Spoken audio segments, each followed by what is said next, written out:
"Mommy, why did you leave me here?" Sarah cried softly, sitting by her mother's grave. Today, her mother had gone to the city to sell milk, eggs, and everything else they had on their farm. Many things had changed in their village, and everyone believed it was the farm that had ruined the beautiful Amanda. Once, she had been in love with a young man, a handsome, smart, and kind one. They had planned to get married, but it never happened. He died in the forest while hunting. It took several months for the villagers from the nearby village, close to the forest where the young man perished, to find his body. Amanda gave birth in a place where there were strict laws, and everyone condemned her. Her father had thrown her out of their home, and she set off wandering the streets with her newborn daughter. Suddenly, a villager named Chris took her in. They say Chris had been in love with her for a long time. It was a stroke of luck for him. The man didn't miss his chance. At that time, they had 3 cows, a sow, sheep, and poultry, along with a large garden. Then, Sarah's mother fell ill when Sarah had just turned 10. The girl sat by her side, crying, and her mother held her hand and whispered urgently, "Sarah, my dear, as soon as you get your passport, run to the city. People there will surely help you." Sarah cried out, "But what about you?" She desperately wanted her mother to run away with her, but her mother only smiled and said nothing more. After the funeral, Sarah lay there, staring into space, and Chris entered the room. "Why are you lying down, Sarah? The animals haven't been fed. Have you really become that lazy? Don't forget about the orphan. Nobody will throw her out on the streets. Just so you know, you won't eat until you've worked off your upkeep," Chris said. Sarah slowly got up and went outside. She returned home well past midnight. The next morning, Chris woke her up as soon as the sun began to rise. "Enough sleeping. Your mother left us. Come on, go work. From now on, you'll be working. Get ready. You can have a quick bite, and then start weeding the potatoes. I'll go to the city for my personal matters. In any case, I'll return to make sure all the work is done. And don't forget about the livestock," Chris ordered. Sarah glared at him with resentment, sipped her tea, and headed to the garden. The village was just beginning to wake up when her hands were already covered in calluses from hard physical labor.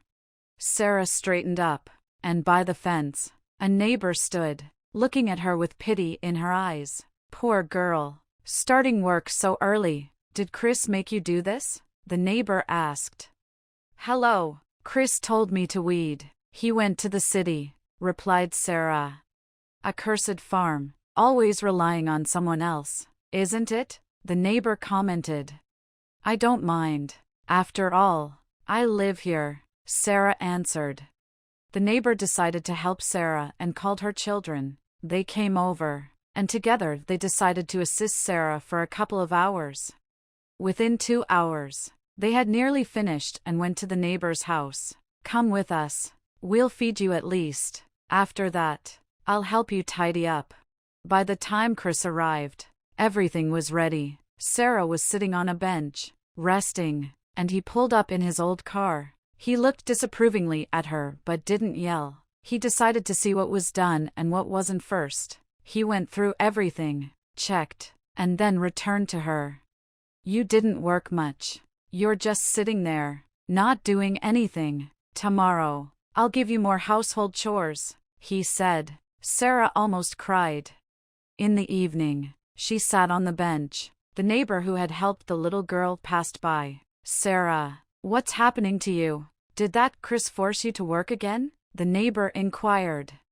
At that very moment, the homeowner himself appeared. "You don't understand a thing. I'm raising her this way. Even though she's not my own daughter, she'll be grateful later. There's no time for nonsense. What if Amanda gets pregnant, and the child's father leaves her?"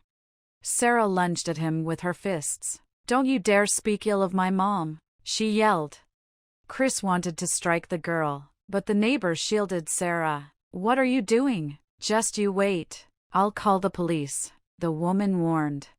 After some time, the neighbor went back to her own home, and that's how Sarah lived. She became thin, Her school performance suffered greatly because she could only do her homework at night, once all the chores were completed.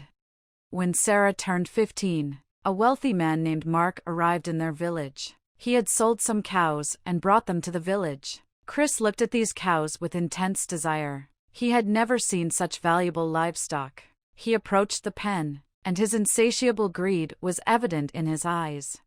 Chris spotted the owner and approached him, inquiring if he could buy one of the cows. The price turned out to be exorbitant, but Chris refused to pay that much. That's when an idea occurred to him.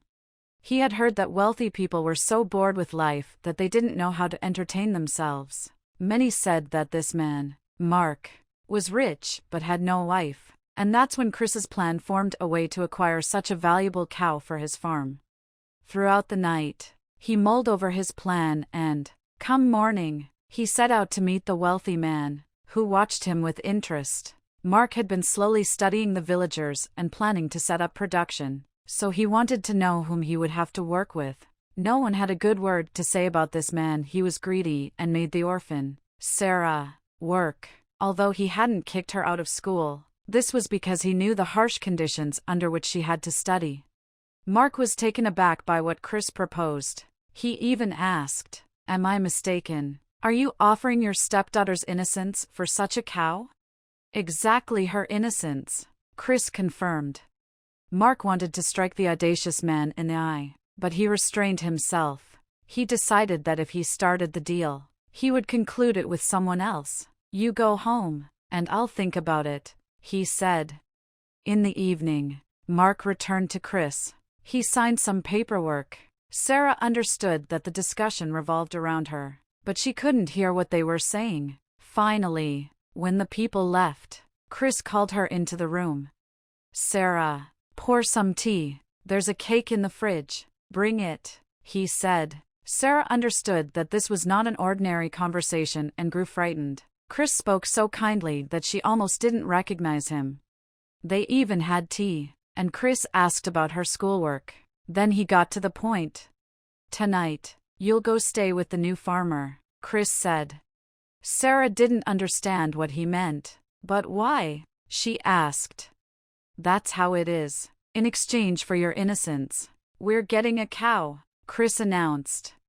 Sarah almost collapsed. Tears welled up in her eyes. "No, I don't want to," she said. "What do you mean you don't want to? We've already made a deal with Mark. Think about it. What difference does it make to you? And for such a cow," Chris said. "I don't want to," Sarah whispered. "Enough. I've spent half my life taking care of you. Your mother deceived me. She could have lived well, helped with the farm. But no, she ran away and left you with me," Chris said.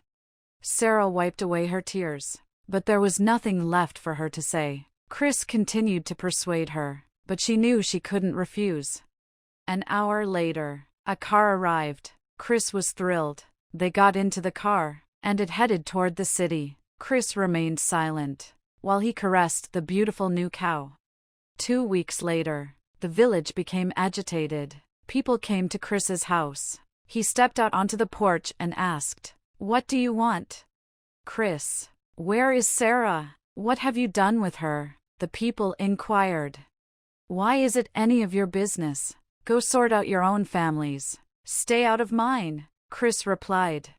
At that moment, he locked eyes with the husband of the neighbor who had helped Sarah. They rarely spoke, but the neighbor's husband looked at him with anger in his eyes. They all knew that nobody wanted this brute to explain anything. People advised Chris, "You need to answer when the villagers ask questions. They might get angry." Chris got scared but said nothing. The crowd grew anxious, and at that moment, a new and wealthy farmer named Mark's Jeep appeared on the road. "Stop him!" the people shouted. The men rushed towards the car, and Chris attempted to escape. However, the neighbor who had assisted Sarah grabbed onto him and began screaming, claiming that a horde of women had piled onto him and stopped the man. Half an hour later, Mark arrived. In the car was a woman around 40 years old and Sarah, looking beautiful, neatly dressed, and well-groomed. Sarah gazed back at Chris's house with fearful eyes. while the woman held her close. Mark glanced darkly at the gathered crowd. Suddenly, one of the villagers yelled, "We know that Chris sold you an orphan. We know he's a bad person." The people were taken aback. Sarah suddenly broke free from the woman's embrace and said, "Enough! Mark saved me, and this is his wife, Anna. She helps me with everything, and they want to adopt me."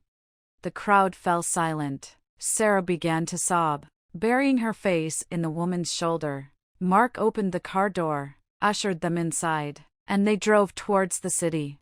Those who remained were embarrassed. The men nodded approvingly. Mark tiredly rubbed his nose. "Is it true, Mark, that you want to adopt Sarah?" asked one of the women in the crowd. "Yes. My wife and I don't have children of our own. We are willing to adopt Sarah as our own daughter," Vladimir Lvovich replied. Chris started cursing Mark, but in the end, the wealthy man made the decision to leave the village. A few days later, the police arrived at Chris's house. Having learned that the deplorable man was willing to sell his own daughter for a cow, ultimately, Chris was sent to prison, and Sarah began a new life with loving adoptive parents.